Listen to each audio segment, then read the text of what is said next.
Caleb Turner lived alone on a quiet ranch at the edge of the Arizona highlands. Life had never been easy for him, but the past few years had been especially hard. The rains were scarce, the grass grew thin, and his cattle were fewer than ever.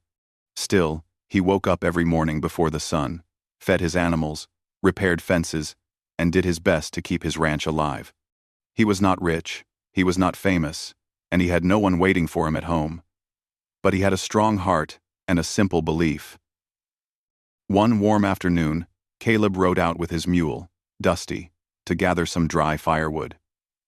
The sky was bright blue, and the desert wind carried the scent of warm sand and distant pine trees.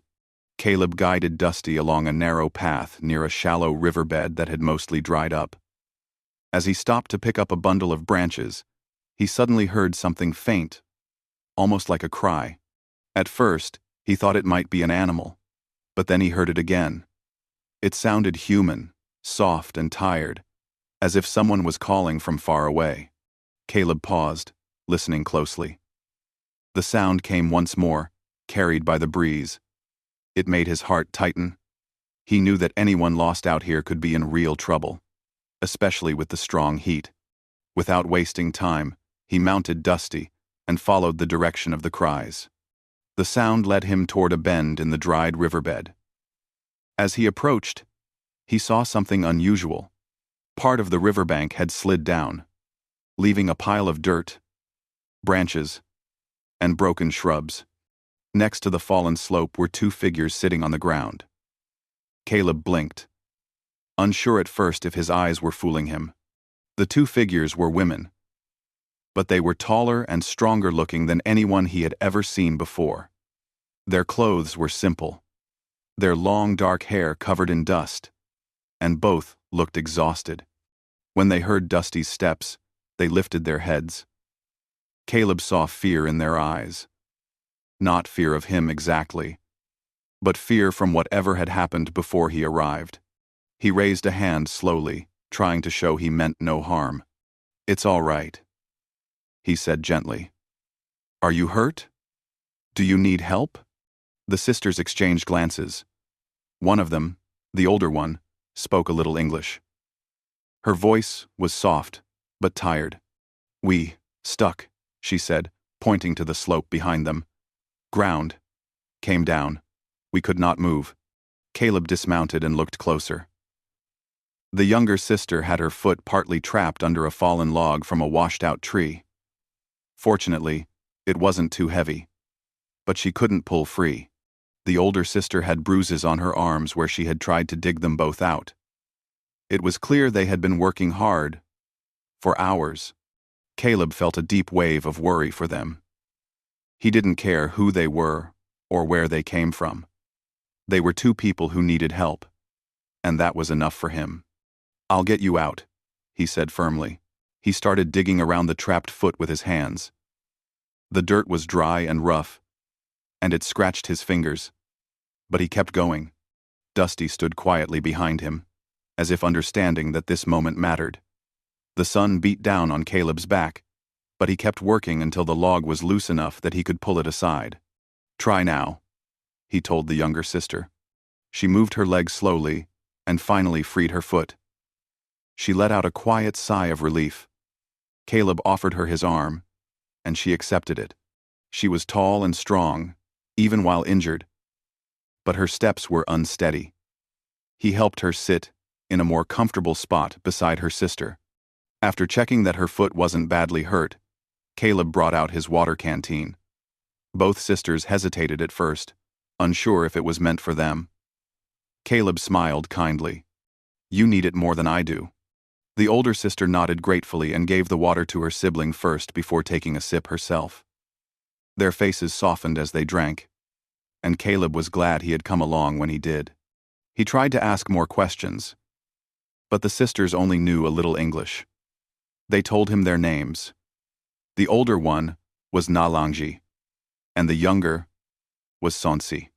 They explained in slow words that they had been walking along the riverbed when the ground suddenly shifted beneath them. They didn't know how long they had been trying to escape, but they looked worn out as if the whole day had passed. Caleb helped clean the dirt from their clothes and checked for injuries. Thankfully, nothing seemed too serious. After a while, color began returning to their faces. They stood up carefully, and although they were still tired, they were strong enough to walk. Just then, something shifted in the air. Nalanji suddenly lifted her head. Her eyes sharpened as she looked across the distant hills. Sonsi did the same. Caleb followed their gaze, but he saw nothing but heat waves rising from the ground. "What is it?" Caleb asked quietly. The sisters exchanged a few quick words in their own language, and Caleb could see that they were nervous, but not scared. Nalangi placed a hand on his arm. "You must go," she said gently. "Now." Caleb frowned in confusion. He didn't understand why they wanted him to leave so quickly after he had helped them. But then, far away, he spotted faint movement, like figures on horseback, appearing on the ridge. They were too distant to make out clearly, but the sisters seemed to recognize them. "My people," Nalanji explained softly. "They come to find us." Caleb relaxed a little, thinking that meant they would be safe. But Nalanji continued with a calm, but urgent tone. "They might not understand you helped. It is best you leave before they arrive." Caleb hesitated. He didn't want to disappear without knowing the sisters would be okay. But Nalangi gently pressed his hand. "We will tell them you saved us. You will be safe. Go, before they reach here." Sonsi nodded and added softly, "We will remember." Their words touched Caleb more deeply than he expected. He didn't want thanks. Helping them had felt like the natural thing to do. But the way they said those words, full of honesty and gratitude, made him feel something warm inside. With one last nod, he stepped back and mounted Dusty. Before he rode away, he looked at the sisters once more. They stood tall and steady now, watching him with quiet respect. Caleb tipped his hat politely, and they raised their hands in a gentle farewell. As he rode home, the sun dipped lower in the sky, painting everything gold. Caleb kept thinking about the two sisters, how brave they had been, how calm even in trouble, and how grateful they looked when he freed them. He felt proud that he had been there at the right moment. But he also felt a hint of uncertainty. Would their people truly understand what happened? Would they accept his help as a good thing? He hoped so. All he had done was follow his heart, the same way he always tried to do. When he reached his small ranch, the sky had turned soft orange. Caleb fed Dusty, washed his dusty hands, and sat on his porch with a tired but peaceful feeling. He didn't know it yet, but the simple act of kindness he had shown that day would bring something unexpected into his life, something far greater than he could imagine. For now, though, he was just a humble rancher who had helped two strangers in need. And as he looked at the quiet sunset, he felt thankful for that small but meaningful chance to make a difference. The night after Caleb Turner helped the two Apache sisters passed quietly, but his mind stayed busy. Even as he lay in bed, he kept thinking about their faces, the calm strength in their eyes, the quiet trust they had shown him, and how gently they had urged him to leave before their people arrived. Caleb didn't regret doing the right thing, but he did wonder what their tribe must think of strangers wandering so close to their lands. By the time the first birds began singing in the early morning, Caleb was already awake. A soft, cool breeze drifted across his ranch, and the sky was still painted in pale shades of dawn. He opened the door, stepped outside, and stretched. For a moment, he breathed in the quietness and felt grateful for another day. But something felt different. At first, he couldn't explain it. The air seemed unusually still. Even Dusty, his mule, stood facing the open field, as if expecting something. Caleb stepped onto the porch and shielded his eyes from the rising sun. That was when he saw it. Far in the distance, a long line of dust was rising from the open plain. It was too steady to be from a gust of wind. Caleb stepped down from the porch and walked a few steps forward, squinting to see more clearly. The shapes slowly became clearer figures on horseback, moving in a smooth, steady pace straight toward his ranch. His heart thumped once, slow and heavy. He knew immediately who it must be. "It's them," he whispered to himself. "The Apache riders." And there were many. For a moment, Caleb didn't move. His thoughts spun quietly inside his mind. He wasn't afraid in the usual sense, but he felt uncertain. He had helped the sisters out of kindness. But would the chief believe him? Would the tribe understand what had really happened? He took a deep breath and kept his hands relaxed at his sides. He reminded himself that yesterday he had done something good, something any decent person would have done. He had nothing to hide. The riders drew closer, moving in calm formation. Their approach was peaceful, without any sign of hostility or hurry. They came to a gentle stop, a short distance from Caleb's porch. Dust settled slowly around their horses, glowing in the morning sunlight. At the center of the group was a tall man on a strong, dark horse. His presence alone seemed to command the attention of the others. His clothing was beautifully made, decorated with beads and patterns that spoke of importance and leadership. His face was calm and wise, with eyes that observed everything quietly. Caleb knew he must be the chief. Before the chief spoke, two familiar figures stepped out from behind the group, Nalangi and Sonsi. The sisters. They looked healthy and rested now, wearing clean clothing and standing with renewed strength. When they saw Caleb, their faces brightened, not with excitement, but with warm gratitude. Their presence eased Caleb's nervousness immediately. Nalangi raised her hand in greeting. "Caleb Turner," she said gently, "we told our father what you did." Their father. The tall man on the dark horse. The chief dismounted with calm, graceful movements. As he approached Caleb, the riders quietly spread out behind him like a respectful backdrop. The chief stopped a few feet away from Caleb and studied him for a moment, not with suspicion, but with quiet appreciation. Then something unexpected happened. The chief placed one hand on his chest and bowed his head. It was a gesture of deep respect, something Caleb had never imagined receiving from anyone, let alone a leader he had never met until now. Caleb felt a swell of emotion in his chest. He didn't want to make a fuss, so he simply nodded back, hoping it was the right thing to do. The chief spoke slowly in clear English. "My daughters told me how you helped them. You showed kindness when no one watched. That is a rare thing." Caleb swallowed softly. Anyone would have helped them. The chief looked at him with thoughtful eyes. "Not everyone," he replied. "You acted with a good heart. We came to thank you."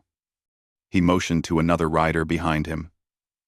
The rider stepped forward, holding something large, and carefully folded over his arms. It was a blanket, but not an ordinary one. Even from a distance, Caleb could see the colors were rich, deep reds, soft browns, warm golds. Intricate patterns were woven into it, shapes that seemed to tell stories, though Caleb didn't know their meanings. The blanket was handed to the chief, who unfolded it slowly. The fabric shimmered faintly in the sunlight, soft but strong. He held it out to Caleb. "This is made by our people," the chief said. "It carries our blessing and our trust. When a stranger is given this, it means he is no longer a stranger." Caleb hesitated. The gift felt like more than he deserved. I don't know what to say." "Then say nothing," the chief replied gently. "Accept it with the same heart you used yesterday." Caleb reached out and took the blanket with careful hands. It felt warm, as if the fabric carried not just color, but meaning. He draped it over his arm, feeling its weight settle gently. But the chief wasn't finished. "There is something more you should know," he continued. He walked a short distance toward a patch of dry earth near Caleb's field and gestured for Caleb to follow. Nalangi and Sonsi joined them. The chief knelt down and brushed the soil with his hand. "Your land is good," he said. "Better than you think." Caleb blinked. "Good? It's been drying up for years." The chief gave a small smile. That is because you do not know what sleeps beneath it. He pressed his hand into the dirt again and pointed to a certain area. There is water below, he explained. A spring. Hidden, deep, but not too deep. Our people have known of it for many generations. It runs under this land. Caleb stared at the ground, stunned. A spring? The chief nodded. If you dig in the right place, the water will rise. Enough for your animals. Enough for your crops. Enough for your life here. Caleb felt his breath catch. A spring could change everything. It could save his ranch.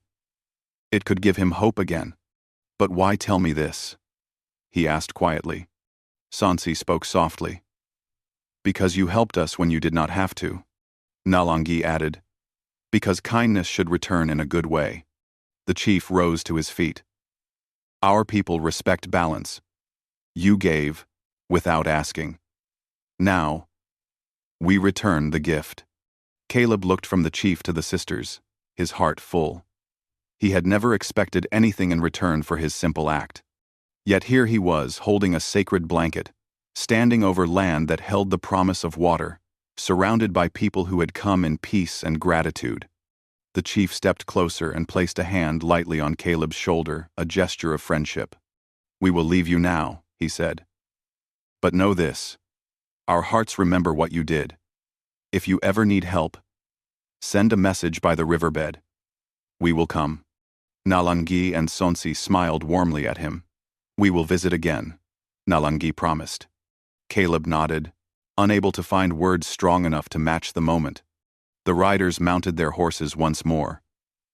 As they rode away, the morning sun grew brighter, lighting the field where the hidden spring rested underground, waiting to give new life to the ranch. Caleb stood alone again, holding the blanket, feeling the new beginning settling gently into his heart. Everything had changed not because he had searched for reward, but because he had followed his simple belief. Help when you can. For the rest of his days, he would always remember that quiet morning when kindness came back to him in the most unexpected way.